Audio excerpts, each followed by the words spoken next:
Recent Iran کے صدر Ebrahim Raisi نے پاکستان کا دورہ کیا ہے۔ اس دورہ میں پاکستان اور ایران کے درمیان جو تعلقات ہیں وہ ایک نئی بلندی پر دکھائی دی ہیں، اور ایسا لگا ہے کہ پاکستان اور ایران کے درمیان ماضی میں اگر کچھ غلط فہمیاں تھیں بھی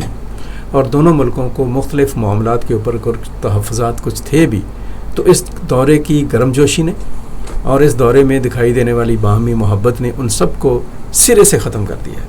اور یہ بہت اچھی بات ہے۔ دونوں ملکوں کی جو قیادت ہے ان کے درمیان یہ اتفاق ہوا ہے کہ ایران اور پاکستان کے درمیان جو تجارت کا ایک حجم ہے اس کو 10 ارب ڈالر تک بڑھایا جائے گا۔ دونوں ملکوں نے یہ بھی اتفاق کیا ہے کہ ایران اور پاکستان کا جو بارڈر ہے اس کو ایک آپ کہہ لیں کہ ترقی کی ایک شکل میں تبدیل کر دیا جائے گا۔ دونوں ملکوں نے اس بات پر بھی اتفاق کیا ہے کہ ایران اور پاکستان کے درمیان عوامی روابط کو، ثقافتی روابط کو، تجارتی روابط کو، معاشی روابط کو انتہا درجے دیا جائے گا۔ پاکستان اور ایران اس بات پر اتفاق کیا ہے دونوں نے کہ دہشت گردی، شدت پسندی اور انتہا پسندی کو مل کر ختم کریں گے۔ بے شک وہ ہماری اپنی سرحدوں کے اندر ایسے ایلیمنٹس ہوں یا سرحدوں سے باہر کہیں پر بھی ہوں، اس کے اوپر ایک مشترکہ پالیسی کے تحت ایکشن کیا جائے گا۔ یہ بڑی اچھی ڈیولپمنٹس ہیں اور ہونی بھی چاہیے۔ پاکستان اور ایران بڑے بہترین دوست ہیں، برادر ملک ہیں، جغرافیائی طور پر متصل ہیں، اور یہ اتصال اتنا زبردست ہے اور تصوراتی بنیادوں پر اتنا شاندار ہے کہ اس سے جتنا بھی فائدہ اٹھایا جا سکے وہ کم ہے۔ اگر آپ دیکھیں تو پاکستان کے مغرب میں ایران جو ہے وہ پاکستان اور یہ جو ریجن ہے پاکستان کا ساؤتھ ایشیا، اس کو مڈل ایسٹ کے ساتھ جوائن کرنے کا باعث بنتا ہے، مشرق وسطیٰ کے ساتھ جوڑتا ہے، اور ایک طرف اگر مشرق وسطیٰ کے ساتھ پاکستان جو ہے اس کو لنک کرتا ہے تو دوسری طرف اس کے فرنٹ کے اوپر جو سینٹرل ایشیا ہے اس کے ساتھ بھی ایک کوآرڈینیشن بنتی ہے۔ اس کے علاوہ پاکستان جو ہے ایران کے ساتھ اور پھر ایران ترکیہ کے ساتھ متصل ہے۔ یہی وجہ ہے کہ پاکستان، ایران اور ترکی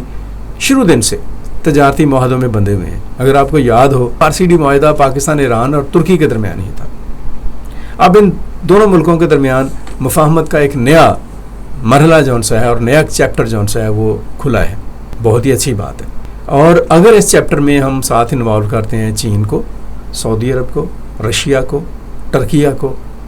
اور سینٹرل ایشیا کے ممالک کو، اور افغانستان میں پیس ہو جاتا ہے، تو یہ ترقی، استحکام اور خوشحالی کی نئی بلندیوں کا ایک آپ کہہ سکتے ہیں کہ باب ہے۔ یہ تو ہے اس سارے دورے کے آپ کہہ لیں کہ مثبت اثرات، لیکن اس کے ساتھ ایک تھریٹننگ پہلو بھی سامنے آیا ہے، اور وہ پہلو ہے امریکہ کا رویہ۔ امریکہ کے جو دفتر خارجہ کے ترجمان ہیں انہوں نے اس دورے میں پاکستان اور ایران کے درمیان جو تعلقات ہیں اور جو تجارتی معاہدے ہوئے ہیں ان کے اوپر اپنے تحفظات کا اظہار کیا اور کہا ہے کہ ان تجارتی معاہدوں کی وجہ سے ہم کچھ پابندیاں بھی عائد کر سکتے ہیں۔ اور اگر ہمیں یاد ہو، آپ کو بھی یاد ہو، تو ایران کے صدر کے دورہ سے چند دن پہلے امریکہ نے ان کمپنیوں پر پابندیاں عائد کر دی تھیں جنہوں نے پاکستان کا جو بیلسٹک میزائل پروگرام ہے اور پاکستان کا جو لانگ رینج میزائل پروگرام ہے اس کے لیے سامان فراہم کیا تھا۔ یہ ایسے اشارے ہیں جو کسی مشکل کا سبب بن سکتے ہیں۔ اس کے علاوہ ہم دیکھتے ہیں کہ جو صورتحال ہے ایران اور اسرائیل کی اور ان کے درمیان جو ایک کانفلکٹ ہے وہ بھی ایک مشکل پیدا کر سکتی ہے۔ پاکستان کی قیادت کو، ایران کی قیادت کو اور ریجنل قیادت کو اب ایک نیا چیلنج بھی درپیش ہے کہ اگر ان کے باہمی تعلقات جون سے ہیں وہ ایکسٹرنل لیول پر جاتے ہیں تو ان تعلقات کو درپیش جو خطرات ہیں، خاص طور پر امریکہ جیسا ملک جون سا ہے وہ عالمی قوت بھی ہے اور پاکستان کے ساتھ اس کے تعلقات بھی ہیں، اور پاکستان میں بڑی اس کی انویسٹمنٹ بھی ہے، اور پاکستان کے اس کے ساتھ تجارتی تعلقات بھی ہیں، دفاعی تعلقات بھی ہیں، ان کو کیسے مینیج کرنا ہے یہ ایک سوال بھی ہوگا، یہ ایک چیلنج بھی ہوگا، اور یہ ایک لمحہ فکریہ بھی ہے۔ اس پر باقی ممالک، ایران کی قیادت اور خاص طور پر پاکستان کی جو قیادت ہے، سول اینڈ ملٹری قیادت، اس کو بہت گہرائی کے ساتھ، دانش مندی کے ساتھ